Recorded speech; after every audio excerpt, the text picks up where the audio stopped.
party, and you're invited! Kids who grew up in the 80s may have been the luckiest generation in American TV. Not because every show was perfect, but back then children's TV had everything smart. Messy, weird, bold, and sometimes scary enough that when we look back now, all we can ask is who approved this for kids to watch. In that decade, American kids turned on the TV and never knew whether they were about to run into a reading lesson, a robot girl living in a closet, a talking chair, or an alien eating cats right in the living room. Today we're looking back at 10 of the weirdest shows kids back then loved so much they could never forget them. And the name at number 5 is even more shocking. It was so weird, it was almost killed off before it ever got a chance to step into America's living rooms. Watch this, and you may end up asking yourself whether TV today has actually gotten better or whether it's gotten too cowardly to let kids see things that are truly strange. Nothing ever. Number 10. You can't do that on television. They called it, you can't do that on television. And then they went ahead and did all of those things on television right in front of millions of kid viewers, and it exploded throughout the 80s. When I was little, I had no idea it came from Ottawa, Canada. I also wasn't sitting there separating Canadian shows from American shows. To me, it was just that show on Nickelodeon where a kid said, "I don't know," and got a whole bucket of green slime dumped on their head. Say water, and water fell from the ceiling. Only later did I learn that this show, which looked like it was built out of duct tape yelling and a spirit of mischief, started in 1979, then was brought to American TV by Nickelodeon, starting in 1981. It ran until 1990, had 10 seasons and 143 episodes. By 1983, it had become one of Nickelodeon's biggest hits. Think about that. A kids' channel was still trying to find its own voice, and the thing that helped people remember it was slime water, pies in the face locker jokes, and adults who could no longer keep a straight face. If you lived through a time when a bucket of slime could become a television icon, then you're ready for the rest of this list. And right now, we're leaving the locker room and heading to an island where a dragon is the mayor, a witch chases children, and kids' TV looks like it just had a dream that was way too strange. Do you remember what it was called yet? Number 9, HR Pufnstuf. Try commenting yes if Witchy Poo ever scared the life out of you when you were a kid. I mean it, there are children's characters from back then that still make me look back and wonder who was sitting in that meeting room and said, yes, let's put this witch in front of children on Saturday morning. Witchy Poo wasn't just weird, she was loud, exaggerated, scary, funny, and somehow impossible to forget. She rode her vroom broom, screamed in a voice that scratched at your memory, then chased a boy and a talking flute. And we watched that like it was completely normal. HR Pufnstuf wasn't born in the 80s. The show premiered on NBC in 1969, created by Sid and Marty Krofft, and it only had 17 episodes. But shows like this don't die after 17 episodes. They drift through rerun syndication and then sneak into the childhoods of early 80s kids like an old dream still too powerful to disappear. I know this sounds like I'm making it up, but I'm not. Jimmy has a talking flute named Freddie. He gets taken to Living Island where everything seems to have a face, a mouth, and a voice. His protector is HR Pufnstuf, a friendly dragon who is also the mayor. The one chasing him is Witchy Poo, who wants to steal Freddie. Just saying that much is enough for you to understand why this show was unlike anything else. When I was little, I didn't ask why a dragon was the mayor. I was just relieved that on that crazy island, at least the dragon was on Jimmy's side. And I think that's something kids from our time understood very well. A show doesn't have to make sense if it's alive enough for you to believe in it.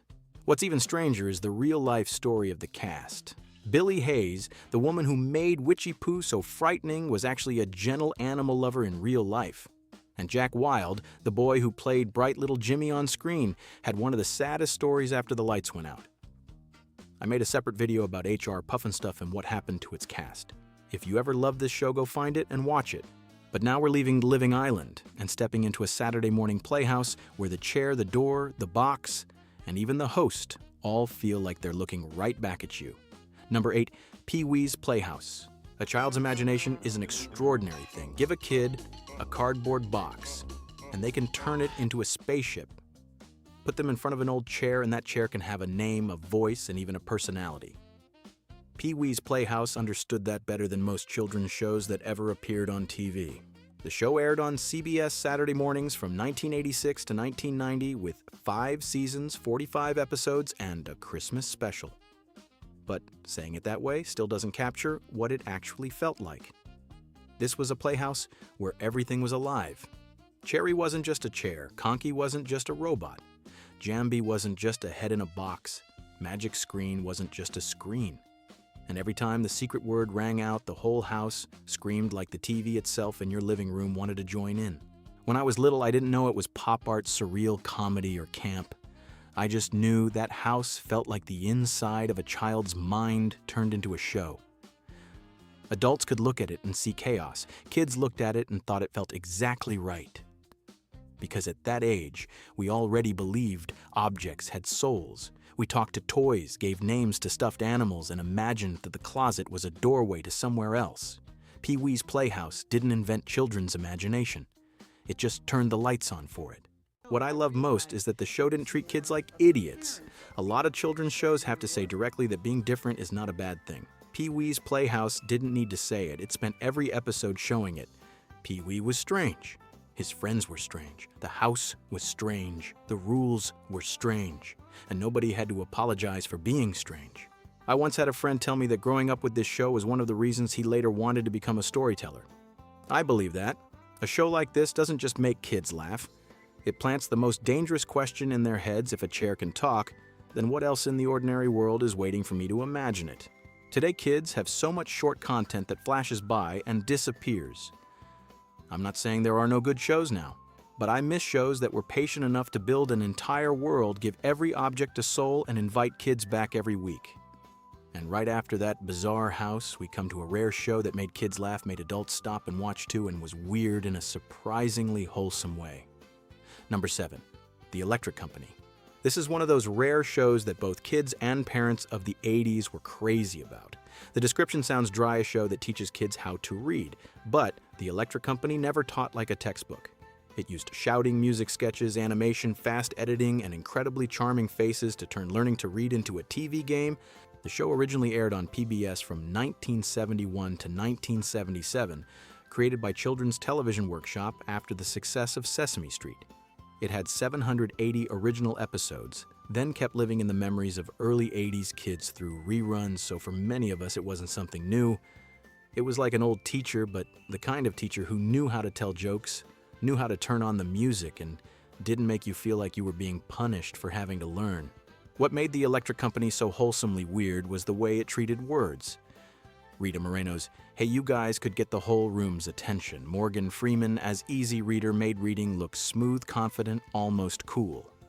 The Adventures of Letterman turned words into a superhero game. The phonics rhymed sounds and letters were cut together like short, fast, fun segments that didn't give kids enough time to get bored.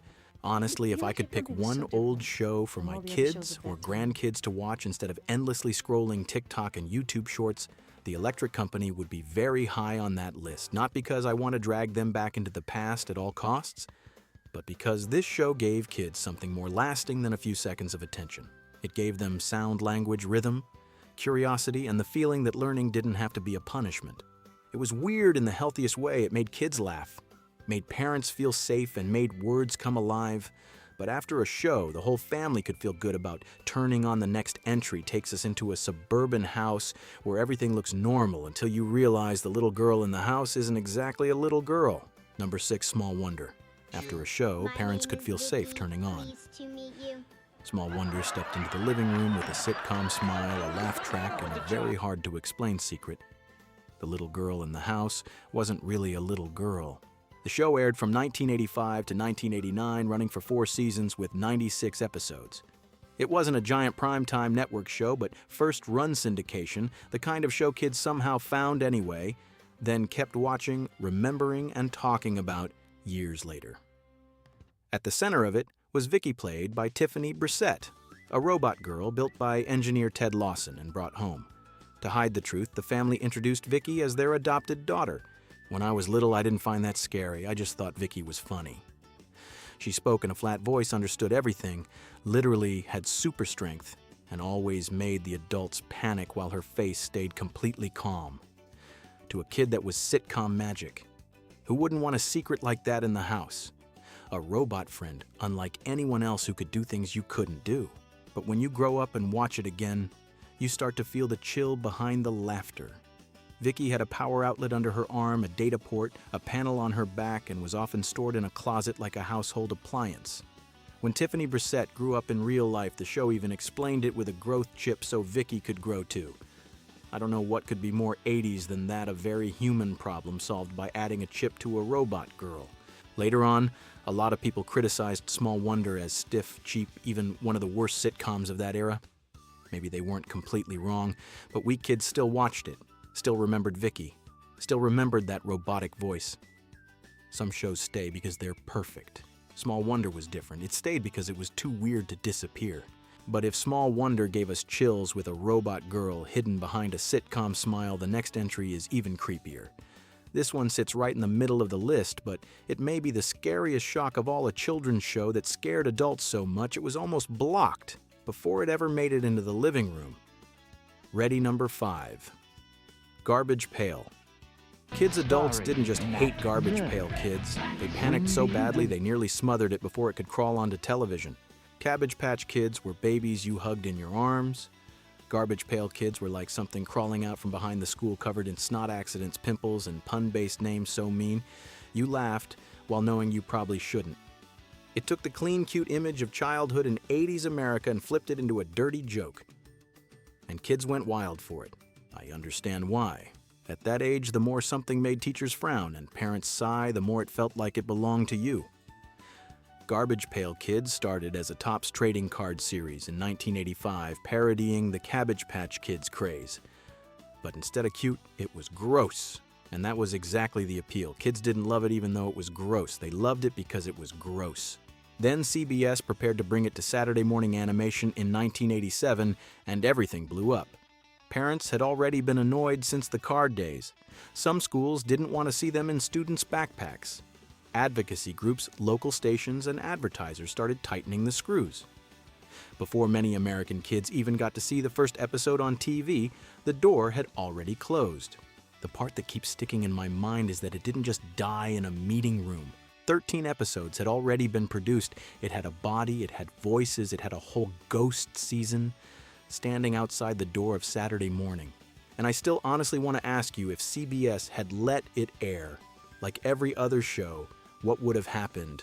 Would it have become a huge cult classic, or would adults have gotten even angrier after the second episode? If you were a parent, back then, would you have let your kid watch it? And if you were a kid back then, be honest, you would have watched it in secret, right? I know I would have. After that shock, it's strange that the list turns in almost the opposite direction. No more trash cans, no more protest letters. Just a show, weird enough to turn science into something kids would actually sit down and watch, like an adventure. Number 4, 3-2-1, Contact. After a show that made adults want to slam on the brakes, 3-2-1 Contact did something even more backwards. It made kids willingly sit down and watch science. And honestly, looking back now, that sounds even stranger than a lot of the bizarre stuff on this list. The show premiered on PBS in 1980, produced by Children's Television Workshop, the same creative home that made Sesame Street and The Electric Company. It was aimed at kids around 8 to 12, but it didn't talk to them like it was reading out of a textbook. 3-2-1, Contact used sketches, animation, short documentaries, experiments, and real-life trips to talk about science. Even more special, this show wasn't made by gut feeling. It was built through audience research to understand what kids were actually curious about and how they wanted to watch science. The weird thing about 3-2-1 Contact wasn't that it was scary or hard to understand. It was weird because it believed kids would care about sound. The ocean, the human body, computers, animals, the environment, and how everything works. It didn't yell in the audience's face. It just pointed at the world and asked, "Do you want to know why?" When we were little, we didn't think we were being educated. We just heard the countdown that the opening music saw the young hosts and then got pulled into an experiment, a trip, a strange question. And if you still remember the Bloodhound Gang, you understand why this show was special. That was the mystery-solving part of the program where kids used observation logic and reasoning to solve mysteries. We thought we were watching a detective story. Only when we grew up did we realize the show was teaching us how to think. It also wasn't some tiny little show nobody watched. During its first run, Nielsen estimated that 3-2-1 contact reached 23% of children ages 6 to 11. By the next season, that number was close to 40% of school-age children. The magazine that went along with the show also had a circulation of about 300,000 copies a year. That means kids weren't just flipping past it for fun. They really came back. If today I could give one old show to my kids or grandkids to watch 3-2-1 Contact, would definitely be very high on the list. Not because it was flashy, but because it taught kids how to be curious. In an age with so many short videos that scroll past and disappear, this show reminds me that a child can sit still for more than a few seconds as long as what is in front of them truly opens up the world.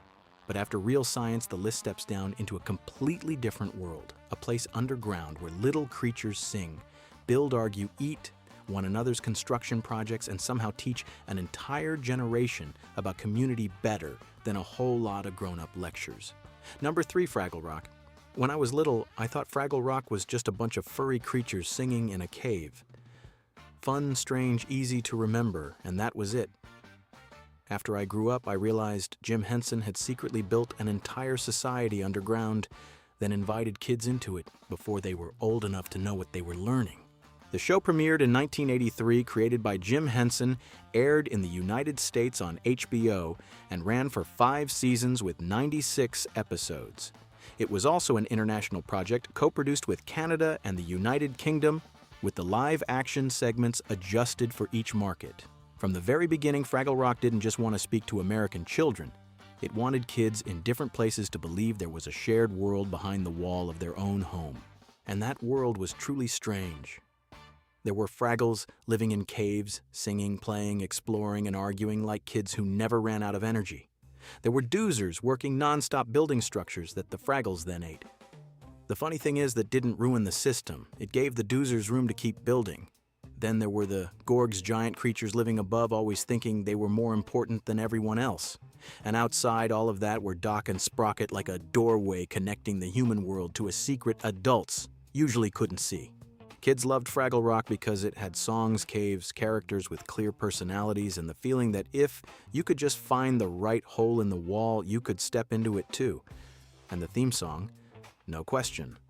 Just hearing Dance Your Cares Away lights up a whole part of childhood again. But the great thing is that the show didn't use music to fill empty space. It used songs so the characters could be scared, make peace, and learn how to understand one another. The older I get, the more I respect Jim Henson for this. He didn't lecture kids about community. He didn't make the Fraggles stop and say the lesson of the episode like they were reading a slogan. He created a world where every group was different. Every group thought it was right. Every group needed the others, and trouble started when they refused to understand one another. Fraggle Rock may not be the most shocking name on this list, but it is one of the ones with the biggest heart. If the earlier shows proved that children's TV back then could be strange, Fraggle Rock proves that strangeness could also be kind, smart, and deep. But after that underground world full of music and community, we move into a rougher, more dangerous place where kids don't just explore, they actually feel trapped. Number 2, Land of the Lost. Some children's shows make you laugh. Land of the Lost does something else. It makes you sit close to the screen but still want to turn away every time you hear the slee stack. I know looking back now, a lot of things in this show are very old. Stop-motion dinosaurs, jungle sets inside a studio rubber creature suits, strange lighting. Everything has the smell of 70s television. But if you were a kid watching it through reruns in the early 80s, you weren't sitting there grading the special effects. You just knew the Marshall family was trapped in a place that shouldn't exist, and they weren't sure they could get home. Land of the Lost premiered on NBC in 1974, developed by Sid and Marty Krofft, and ran for 3 seasons with 43 episodes. It wasn't originally an 80s show, but through reruns and syndication, it still lived very strongly in the memories of kids from that time. And what made it so different from many other children's shows was the feeling of danger. Rick, Will, and Holly didn't step into some fun dinosaur park. They fell into a land with dinosaurs, the Pakuni people, mysterious pylons, a lost city, and the Sleestak moving slowly in the dark like they were waiting for you to forget to lock the cave door. What is impressive is that underneath that cheap-looking surface, Land of the Lost had real ambition. The show brought in a number of science fiction writers, including David Gerrold, Larry Niven, Theodore Sturgeon, and D.C. Fontana. Even the Pakuni language was developed much more seriously than many people remember. In other words, on the outside, it was Saturday morning TV, but on the inside, it was a world with its own rules, its own history, and its own mysteries. Kids loved it because it wasn't too safe. Will and Holly didn't just stand there and watch adults solve everything. They were lost too scared too and had to learn how to survive in a place that didn't belong to them. And that is what made Land of the Lost stick in your head for so long. It gave us the feeling of adventure with consequences. You could find a doorway home, then realize that doorway was not as simple as you thought. Today, CGI can make dinosaurs look 100 times better, but not every beautiful image can create the feeling that a Sleestak is breathing somewhere just outside the edge of the frame. Land of the Lost wasn't perfect, but if you grew up with it, you still remember the feeling of being trapped there. And if Land of the Lost was scary because it pulled kids out of the familiar world, the final name does the opposite. This show brings a completely different feeling from the 9 names before it. Are you ready to explore it? Number 1, ALF. The final name doesn't take kids to a strange world, it brings the strange world right into the American family living room. ALF premiered on NBC in 1986, ran for 4 seasons, and had 97 original episodes. He was a furry alien from the planet Melmac who crashed into the Tanner family's garage, then was hidden by the family from the neighbors and the government. Aleph real name was Gordon Shumway, but to kids back then he was simply Aleph, a troublemaking alien sarcastic eating like a trash can and always seeming like he was about to give the adults a headache. The weird thing is that ALF wasn't purely a kids show. It was a primetime family sitcom, but kids loved it like crazy because ALF looked like a stuffed animal that could talk like an adult. He did what kids weren't allowed to do: talk back, break rules, take jokes too far, make the whole Tanner family panic, and then just sit there looking innocent. And of course, there was the running joke about Melmatians eating cats, a detail that even now makes me wonder, how did we ever watch that like it was normal? But that was the weird magic of Aleph. A normal suburban house suddenly had the biggest secret in the world. An alien was living inside it. Kids didn't just watch.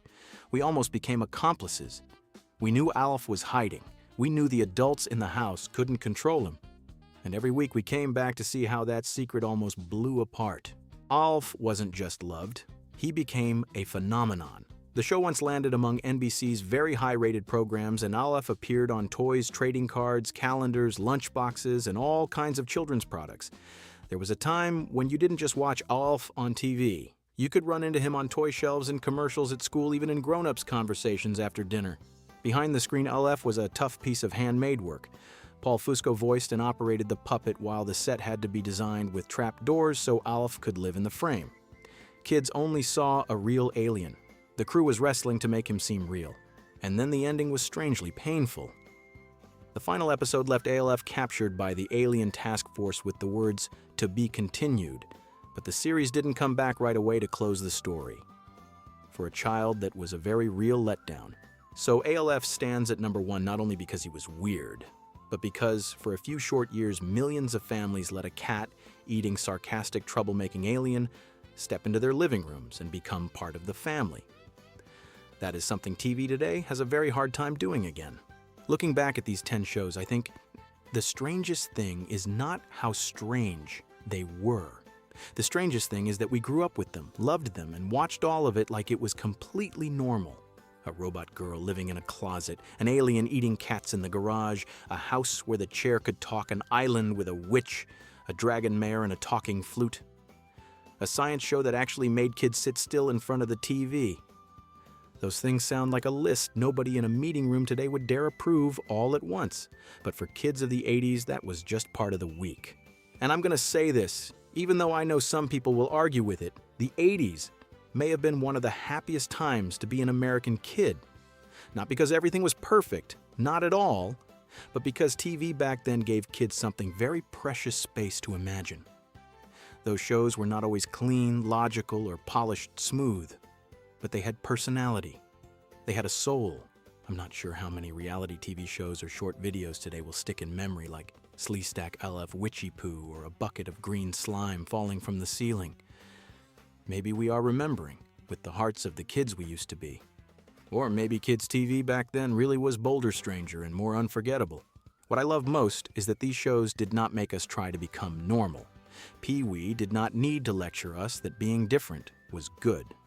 Fraggle Rock did not need to lecture us about community. ILF was like nobody else, but he was still invited to stay at the dinner table. They simply showed us that being different was not something that had to be fixed right away. Sometimes it is the thing that makes you impossible to forget. So what do you think were the 80s the golden age of American childhood, which show deserved to be number one? And what weird show did I leave out? That is why I love making weird movie secrets, not just to bring back the past, but so we can argue about it together in a fun way. If you enjoy trips back like this, subscribe to the channel. As for me, I still believe an 80s childhood was a little messy, a little scary, very strange, but never bland.